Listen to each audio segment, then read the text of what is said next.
MLA Arikapudi Gandhi అక్రమాలపై BRS పోరుబాట పట్టింది. గాజుల రామారంలో హైడ్రా స్వాధీనం చేసుకున్న భూమి చుట్టూ అరికపూడి గాంధీ రేకులు వేసి ఆక్రమించారు. గాజుల రామారం సర్వే నెంబర్ 307లో మొత్తం 300 ఎకరాల భూమిని స్వాధీనం చేసుకుంది హైడ్రా. అయితే అరికపూడి గాంధీ ఆక్రమించుకున్న భూమిని బీఆర్ఎస్ ఎమ్మెల్యేల బృందం పరిశీలిస్తోంది.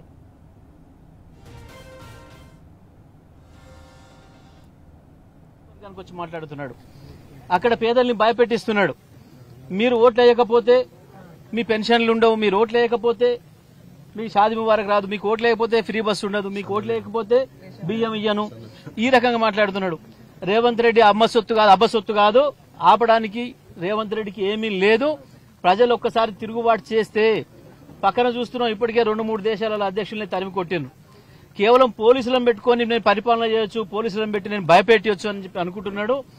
నీ ఒక్కసారి ప్రజల్లో తిరుగుబాటు మొదలైతే కేసీఆర్ ఒక్క పిలిపిస్తే నీ హైడ్రా అడ్డు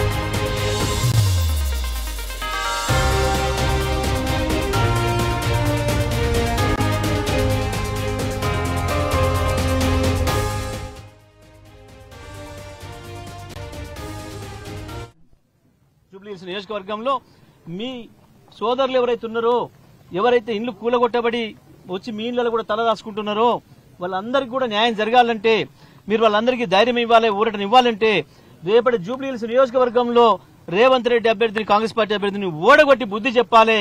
దానితోనే మీరు హైడ్రాకు నిరసన చెప్పినట్టు, మీరు పేదలకు అండగా ఉన్నట్టు తెలియజేయడం జరుగుతుంది. కాబట్టి దయచేసి జూబ్లీహిల్స్ నియోజకవర్గ ప్రజలందరూ కూడా గుర్తుపెట్టుకోవాలి. రేవంత్ దుర్మార్గాల్ని ఆపాలంటే, రేవంత్ దుర్మార్గాల పట్ల నిరసన వినియోగించుకోవాలి. హైడ్రాకు నిరసనగా, రేవంత్ రెడ్డి దుర్మార్గ పాలన నిరసనగా కూడా రేపు జూబ్లీహిల్స్ లో 11వ తారీఖు నాడు మీరు ఓటేసి ప్రజాస్వామ్యాన్ని నిలబెట్టాలని చెప్పి కూడా మేము విజ్ఞప్తి చేస్తా ఉన్నాం.